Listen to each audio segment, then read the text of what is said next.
Imagine waking up in a marble palace. You're wrapped in silk, guarded by elite soldiers and worshipped like a god. Sounds like a dream, right? But here's the twist. Every decision you make could spark a rebellion.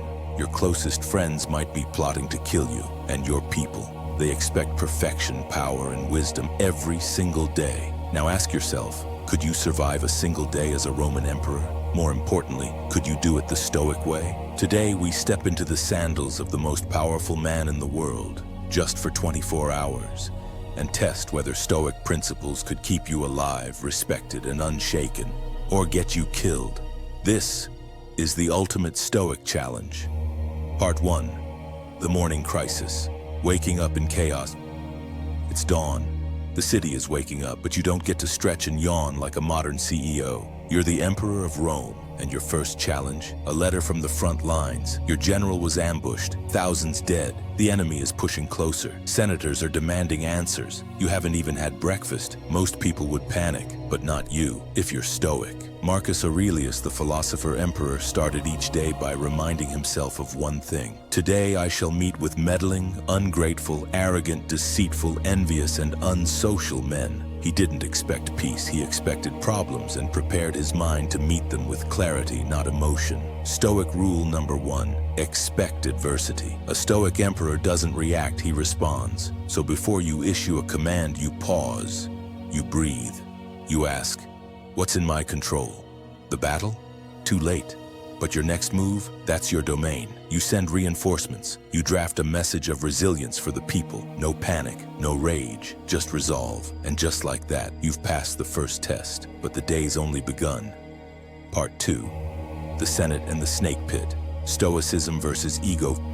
Next stop, the Senate. And let's be honest, this isn't a friendly meeting. Half of these men want your throne. A third are corrupt. And one of them, he's about to accuse you of tyranny. Right to your face, you feel the heat rise. Your pride screams, crush him. Your fear whispers, they'll betray you. But the Stoic inside you stays calm. Stoic rule number 2, ego is the enemy. Marcus Aurelius wrote, if someone is able to show me that what I think or do is not right, I will happily change, for I seek the truth. A Stoic emperor doesn't lead through fear or flattery. He leads through virtue. So instead of exploding, you ask the accuser to speak. You listen. If he's wrong, you correct him with reason. If he's right, you thank him and adjust course. This isn't weakness, it's strength wrapped in humility. Most emperors ruled with iron fists. You're ruling with iron principles. The Senate is stunned. You've gained respect, not through dominance, but through restraint. Part 3. The temptation test. Luxury, lust, and lies.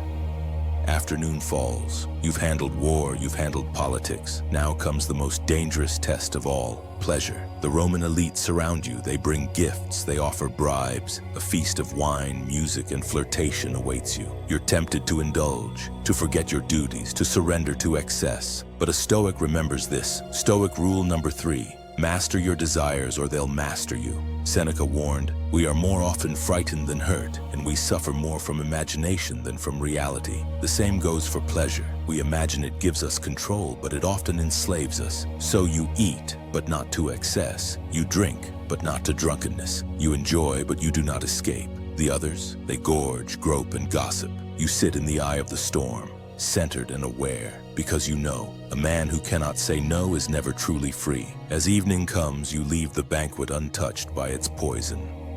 Part 4. The personal blow. Betrayal by blood.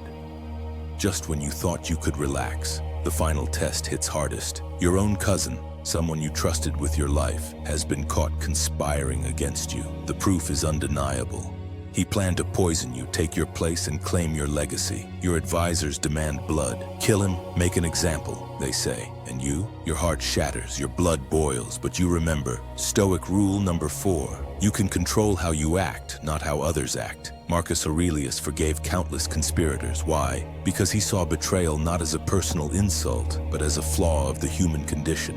He wrote, the best revenge is not to be like your enemy. So instead of rage, you offer justice, not cruelty, not revenge. Your cousin is exiled, not executed. Your people see mercy, not weakness. And more importantly, you remain free from the chains of hate. Part 5. The reflection. Before sleeping. The stars rise. Rome sleeps. You sit alone, writing in your journal, just like Marcus Aurelius did. You reflect. Did I act with courage? Did I rule with justice? Was I swayed by fear, anger, or lust? A Stoic day ends not with applause, but with self-examination, because the true test isn't whether you survived, it's whether you lived according to principle. And you didn't just survive. You led. You resisted, you endured, you lived as a Stoic emperor. Would you survive? Now let's come back to reality. You might not wear a crown, you might not command armies, but your world has its own wars, its own temptations, its own betrayals and chaos, and the question still stands. Would you survive a day as a Stoic? When your phone buzzes with bad news, can you stay calm? When your ego is challenged, can you stay humble?